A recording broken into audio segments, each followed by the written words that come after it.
G'day folks, I'm here in my shed in southeast Queensland. We're just locking down for Cyclone Alfred. Yay.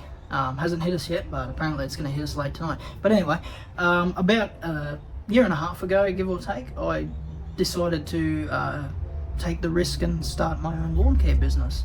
I used to, mow lawns for cash back in, when I lived in North Queensland. I used to mow my mum's friends' lawns. I used to mow the old lady next door's lawns, all that stuff, because I was a big fan of gardening. I loved being out in the garden and, sitting back and looking at the end result. I'd get like almost zen-like feeling from that.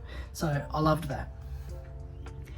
And when I moved down to southeast Queensland, I didn't have a lawn to mow anymore, because the only place that me and my now wife could afford was a small townhouse or a unit, and they don't have lawns. Somebody mows the lawn for them. So I missed that ability to get out in the yard and get back to nature, sort of thing, grounded in it, sort of. So I'd often offer to mow my friend's lawn. Our friends, they have a place over in Logan City, just around the corner here, and they were very busy people. They couldn't find time to mow their lawn, and every time I went round there, I'd say, "Oh, I'll mow the lawn for you," and I'd go out and mow it. And our friend's wife says to me, she says, "Well, why don't you start a lawn care business?" And I thought, how am I going to make any money out of that sort of thing? Like, there's no money in it, etc., etc., typical self-doubting beliefs. But anyway, I decided to, well, you know what, I may as well. What have I got to lose? At least if I try, I won't die wondering, right? So, I started off just like everyone else did. I had a cheap second-hand mower, blower and whippersnipper that I bought off Facebook Marketplace, like a lot of things. And I guess I was what you would call a typical cowboy, we call them here in Australia, which is the name for somebody who just goes around, is not really that professional per se. So in that year, I've learned a lot. I upgraded my equipment, I've learned to price better, and these are the tips and the things that I wish I knew before I started. Some of these things, I think you actually have to go through them emotionally to be able to understand them. However, I want to do my best to push someone in the right direction if this is what they want to do, because honestly, the rewards outweigh the bad. It's so fulfilling when you find the ability to work for yourself. You're able to go out and add value to the community. There's something great in that, and I would not trade that for the world. That good outweighs the bad that I've had to deal with. So these are the things that I wish I knew. So let's get stuck into it. The first thing is pricing. Okay. When you're pricing, a lot of people, when they start, they want to start very small, and there's nothing wrong with that, because you're still learning. If you don't have any experience in mowing or whippersnippering, if you've never done any of that thing before, it's very hard to go into it and actually charge a professional price. So we have to start small. But the only downside to that is that if you charge low, you get the bad eggs, the people that don't want to pay more. And once you give a low price to somebody, whether it's your first customer, second, third, doesn't matter. What happened with me, I will not name any names here, but this client, we'll call him Clint. Clint was, I guess what you would say, was a very penny pinching sort of a person, did not want to pay extra for any added services. They were,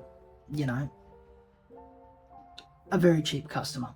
But what happened was, because I was so naive and nuanced to this, I gave him a low price, and then he went around and told all his other friends who were also penny pinchers and less than desirable clientele, which we'll add into a later in the video. So there's multi-layers to this video, so I apologize if I'm kind of skipping around the place. Anyway, and then time had passed, right? And I had started to gain some more knowledge. I'd learnt that, okay, I need to put my prices up a little bit more. I need to actually charge more. So when these other customers that Clint had referred to me, one of them was really thrown back by the fact that I wanted to charge them $80 to mow quite a regular sized lawn, which is quite good here in Australia. Like, that's a pretty good price. Most people charge over 100. But that was 6-8 months ago, and they were really shocked by that. I was kind of unsure why, and I didn't know why until later, when another person that Clint had referred to me came back to me and said, "Oh, I heard you're the cheap lawnmower guy." And in that moment, I was sort of like, and like that was when I learned, like, okay, this is something. This is something that I should have learned earlier. So while there's nothing wrong with charging a little less when you're beginning, it's about trying to find that balance of getting enough practice in that you can charge a decent amount first and not ripping yourself off, basically. Because if once you have that reputation as a cheap lawnmower person, you're only going to get all the penny pinching people coming to you, the frugal people who don't want to spend anything, they just want the job done. And with pricing, it's all well and good to, sometimes you might fall into this trap. When you're beginning, you'll charge a little less than the big guys are, like the professionals are. You'll charge like $50 a lawn, $40, 60, yeah, which is pretty low. I'm not gonna lie. You'll get led into this false sense of security because your books will be full. You'll get all this work, but the problem is, because you're charging so low, one, you're not getting good quality customers. You're getting the cheap customers, the one that cancels, the one that are going to fire you when they find someone cheaper, and you're actually not making a decent amount of money because you're charging so low. You're better off getting high-paying customers and working less, rather than burning yourself out. Which brings me on to my next thing, that is customers. When I was younger, I worked in retail. I worked in customer service, and the biggest thing they always tell you is the customer's always right. The customer's always right, and I can honestly tell you that is not the case. I don't know about you guys, but I went down this path because I wanted to leave my job. I wanted to be self-employed. I didn't want a boss telling me what to do anymore. So why would I let customers run me? So this might be a bit more of a rant, but like, hear me out. I've learned over the last year and a half to be very selective of customers. There are certain red flags, which could probably be a later video that I'll go into and I'll explain. There's quite a few videos out there on YouTube about certain customers and red flags, but this video will be more about like you personally. So when you're starting out and you're getting customers, you'll see all these different demographics of clientele. There'll be people that cancel last minute and then they expect you to come back the next week. There'll be people and they expect it for the same price. There'll be people that just want to call you when it's high, and people that expect more for free, those types of people. And when you're starting out, you're hungry for work. You think, oh, you're in a scarcity mindset, and you are willing to just take whatever you can get. But you don't realize that there's an abundance of clientele out there that are willing to pay for you, that want good quality service. These are the sort of customers that you need to watch out for when in the beginning. That I'll make a whole nother video on customers, but that's just that's just a basic rundown. Is be more selective with your customers. Learn to say no to customers. It's okay to say no to customers. In fact, a few weeks ago I had a client who basically wouldn't commit to a regular schedule. He expected me to just come whenever he called me, and I explained to him many times, like, hey, look man, I'm very busy. I've got 30 regular clients that I do, and if you want your lawn maintained, the best thing I can do is put you into my regular schedule, where I come every fortnight or every 3 weeks, whatever it be, and I can guarantee you a service that way. But this guy didn't want to do that.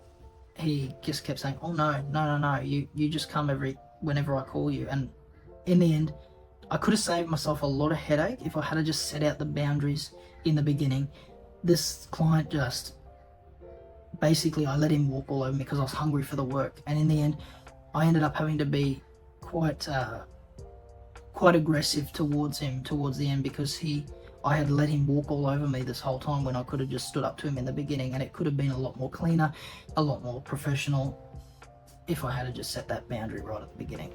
So just a tip, they're not the kind of clients you want. Okay? You want the kind of clients that are going to value you, that if they ask for more, they say, I'm happy to pay you more. So always present good. Like, don't wear tacky clothes, you know. Yeah, invest in great equipment. It just helps you so much. Don't let your customers run you. That is my second tip. The third thing is equipment. When you're starting out, we often start with the most basic equipment. As I said earlier, I started with the most basic equipment. Nothing wrong with that. You're starting off, you don't even know if this is going to work. I mean, if you're getting into mountain biking, right, you don't buy the most expensive mountain bike. You go out and buy a second-hand one, right? Because you don't know if it's going to work. But as soon as you figure out that, okay, this is something I'm going to be getting into, this is something I want to commit to, I would go out and invest your money wisely and get the best equipment. I'm talking like Honda, Toro, all that sort of stuff. Still, Husqvarna, all the good brands. Don't buy the cheap Bunnings brand. I started with the cheap Bunnings brand. Whippersnippers, no good. Didn't work. Which also I recommend having spares, because spares are going to save you so much headache. I can't tell you the amount of times that I've been at a client's place when I was starting out, and I've been halfway through the job and the equipment has just broken down, and I have to say, hey, look, I'm very sorry, I have to come back later because my equipment's broken. It comes across as extremely unprofessional. That's my third tip I want to give you, is equipment. Invest in the best equipment. That can be uniforms, it can be equipment, anything. Which brings me on to my fourth point, is good accounting software. I personally use Henry, and it's been pretty good for me. And as you grow, you'll find out that you've got a lot less time to do the non-billable things like accounting and taxes and chasing up reminders and things. What Henry does is it actually,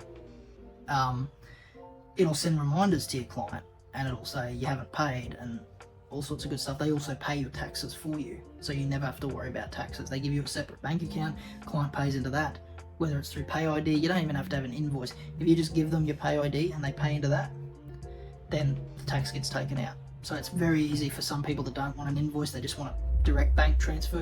You've got all that. It goes in, it's automatically taxed. It's so much easier. I'm not sponsored by Henry, by the way. This is my honest opinion. That is the experience I've had with them, and it's been great. Yeah, and it helps you to keep on top of your expenses and your outgoings and your income and all that. It's so good. Like, honestly, the other advice I can give you is find a job management software. Like, there's Jobber, there's Tradeify, I think it's called, all sorts of things like that. Because what tends to happen is you will get you'll find that a lot of your time will be spent trying to chase up whether, okay, hey, Miss such and such at this address, just checking to confirm that you want me to still come and mow your lawn tomorrow. And the amount of times that I've done that and they've come back and said no, I've been given all sorts of excuses and da-da-da, but again, that's for another video. But there are a lot of these apps out there that you can pay for that actually chase up the client for you, and they say, just want you to confirm your booking with such and such lawn care and da da da da da. Please reply yes or no or why or whatever. And that saves you a lot of time, because any time that you can spend that, any amount of time that you can reduce that's spent on doing non-billable things, the time that you spend that, because at the end of the day, if you're not behind a mower, pushing a mower, you're not making money. So you need to minimize the time that you're not behind the mower. Okay. So yeah, that's pretty much what I learned in my first year of running a lawn mowing business, and I just wanted to make a no-nonsense guide to help guys out there that might be thinking of going down this path and taking that leap of faith. So yeah, hope that helps. So I'll see you in the next one. Take it easy, guys.